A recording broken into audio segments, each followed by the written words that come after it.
Shalom adik-adik, ketemu lagi dengan Kak Lili. Bagaimana kabar kalian hari ini? Pastinya kalian semua sehat-sehat ya. Sudah lama kita nggak ketemu, tetapi kita tetap bersyukur masih kita bisa ketemu lewat jarak jauh. Nah, hari ini kakak akan cerita dari salah satu murid Tuhan Yesus yang dipakai Tuhan untuk memenangkan jiwa-jiwa. Nah, pagi hari ini kita akan membaca dari Alkitab kita. Kita buka dari Yohanes 21 ayat 15 sampai 19. Yohanes 21 ayat 15 sampai 19. Kakak akan bacakan untuk kita semua. Diperhatikan Alkitabnya ya. Gembalakanlah domba-dombaku. Sesudah sarapan Yesus berkata kepada Simon Petrus, "Simon, anak Yohanes, apakah engkau mengasihi aku lebih dari mereka ini?" Jawab Petrus kepadanya, "Benar Tuhan, engkau tahu bahwa aku mengasihi engkau." Kata Yesus kepadanya, "Gembalakanlah domba-dombaku." Kata Yesus pula kepadanya untuk kedua kalinya, "Simon, anak Yohanes, apakah engkau mengasihi aku?" Jawab Petrus kepadanya, "Benar Tuhan, engkau tahu bahwa aku mengasihi engkau." Kata Yesus kepadanya, "Gembalakanlah domba-dombaku." Kata Yesus kepadanya untuk ketiga kalinya, "Simon, anak Yohanes, apakah engkau mengasihi aku?" Maka sedih hati Petrus karena Yesus berkata untuk ketiga kalinya, "Apakah engkau mengasihi aku?" Dan ia berkata kepadanya, "Tuhan, engkau tahu segala sesuatu. Engkau tahu bahwa aku mengasihi engkau." Kata Yesus kepadanya, "Gembalakanlah domba-dombaku. Aku berkata kepadamu, sesungguhnya ketika engkau masih muda, engkau mengikat pinggangmu sendiri, dan engkau berjalan kemana saja kau kehendaki. Tetapi jika engkau sudah menjadi tua, engkau akan mengulurkan tanganmu, dan orang lain akan mengikat engkau, dan membawa engkau ke tempat yang tidak kau kehendaki." Dan hal ini dikatakannya untuk menyatakan bagaimana Petrus akan mati dan memuliakan Allah. Sesudah mengatakan demikian, ia berkata kepada Petrus, "Ikutlah aku." Amin. Nah, pagi hari ini kakak akan menampilkan sebuah klip video yang bisa kita tonton tentang Petrus. Yuk.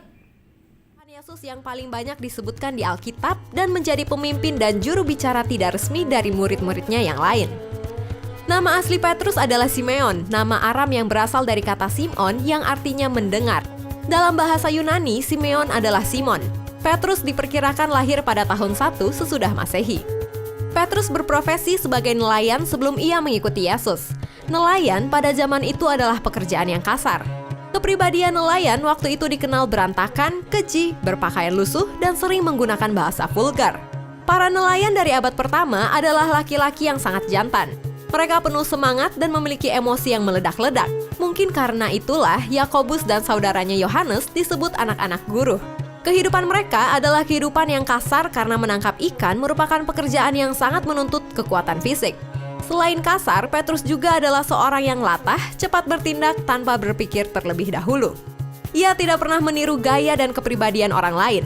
Keaslian yang dimilikinya merupakan salah satu modal dalam kepemimpinannya yang sejati. Sama dengan Andreas adiknya, Petrus juga adalah murid Yohanes Pembaptis sebelum pertama kali diperkenalkan oleh Andreas saudaranya kepada Tuhan Yesus. Kemudian ia dipanggil menjadi murid ketika ia sedang menjala ikan. Tuhan Yesus memberi Petrus nama baru yaitu Kepa atau Kefas dari bahasa Aram yang dalam bahasa Yunani disebut Petros atau Petrus. Nama Kefas dan Petrus mempunyai arti yang sama, yakni batu karang. Pemberian nama baru ini menyiratkan pribadi dan kepemimpinan Petrus atas murid-murid lain. Menurut tradisi, ucapan Yesus tentang nama Petrus yaitu batu karang merujuk kepada diteguhkannya kembali kumpulan orang yang percaya yang kuat dan dimulai dari Kaisarea Filipi sebagai sebuah komunitas atau gereja. Apa saja keunikan Petrus yang dicatat di Alkitab? Di antaranya adalah Petrus meninggalkan jalannya yang adalah penunjang kehidupannya, mata pencariannya, yaitu pekerjaannya dan penghasilannya untuk seluruh anggota keluarga. Meninggalkan orang tua dan saudara-saudaranya, bahkan meninggalkan mertuanya yang sakit-sakitan demi mengikuti Yesus. Mencoba berjalan di atas air untuk mendapati Tuhan Yesus. ingin mendirikan 3 kemah di atas gunung waktu Tuhan Yesus dimuliakan di atas gunung agar Yesus, Musa, Elia, dan dirinya tinggal di tempat itu. Tidak mau membiarkan Tuhan Yesus membasuh kakinya, menyombongkan kesetiaannya. Berani membela Tuhan Yesus dengan pedang dan memotong salah satu prajurit bernama Malkus yang menangkap Tuhan Yesus di Getsemani. Mengabaikan Yohanes yang ragu-ragu dan dengan berani masuk ke dalam kuburan Yesus. Ketika mengetahui Tuhan Yesus berdiri di pantai, ia mengenakan pakaiannya, lalu terjun ke danau dan berenang ke tepi karena tidak sabar menunggu perahu yang syarat dengan ikan untuk bertemu Yesus. Seperti apa kisah akhir hidup Petrus dan kematiannya? Setelah kebangkitan Yesus, Petrus dikunjungi secara khusus oleh Tuhan Yesus. Kemudian ia memulihkan kembali panggilan Petrus dan memberinya tugas untuk mengembalakan domba-dombanya. Kepemimpinan Petrus atas murid-murid lain dan gereja mula-mula semakin nyata ketika Tuhan Yesus telah naik ke sorga. Petruslah yang memimpin 120 orang murid yang berdoa menantikan turunnya Roh Kudus dan yang berinisiatif untuk memilih pengganti Yudas Iskariot yang berkhianat. Dan ketika terjadi pencurahan Roh Kudus pada hari Pentakosta, dialah yang tampil berkhotbah di hadapan orang-orang Yahudi sehingga 3.000 orang bertobat. Petrus juga yang memimpin para rasul dalam pemberitaan kabar baik kepada orang-orang Yahudi.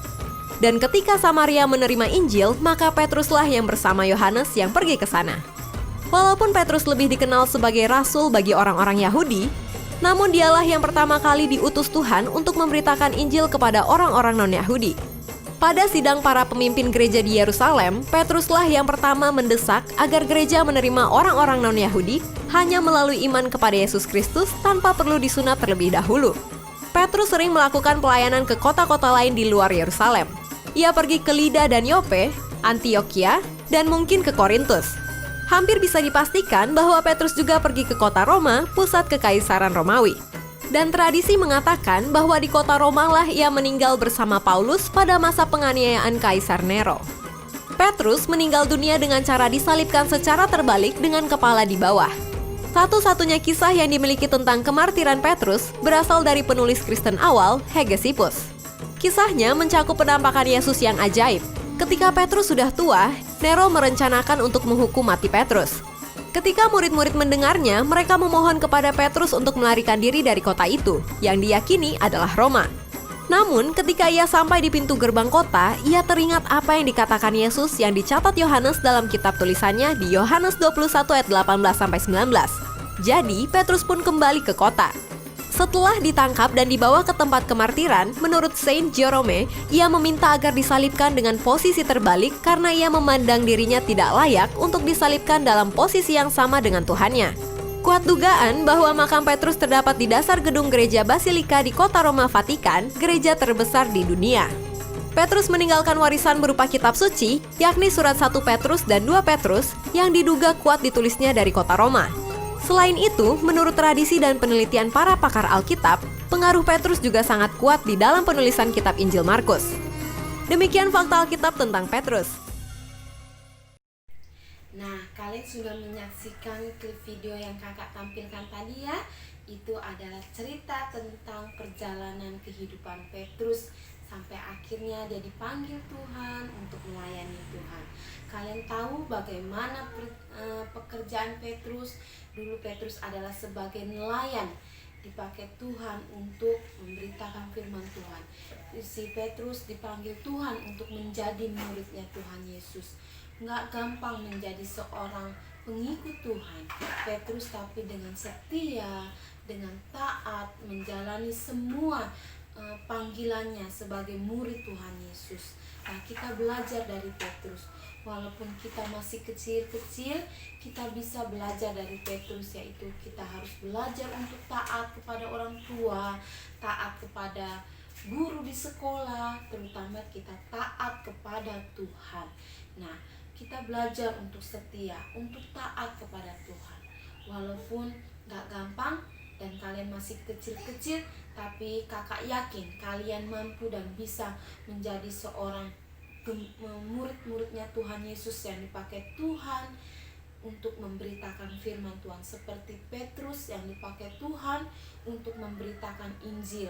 Waktu itu Tuhan menyuruh sebelum penurunan Roh Kudus, Petrus berkhotbah. Dia memenangkan 3.000 orang yang belum percaya Tuhan Yesus. Dan akhirnya 3.000 orang ini percaya kepada Tuhan Yesus. Itu luar biasa. Petrus dipakai Tuhan secara luar biasa untuk memberitakan firman Tuhan. Kita belajar ya dari Petrus, dengan keteladanan Petrus, dengan ketaatannya Petrus, dengan kesetiaannya Petrus mengikut Tuhan. Kakak yakin kalian pasti bisa ya. Sampai di sini dulu cerita kakak. Kita akan ketemu di hari Minggu berikutnya. Tuhan Yesus memberkati kita. Shalom.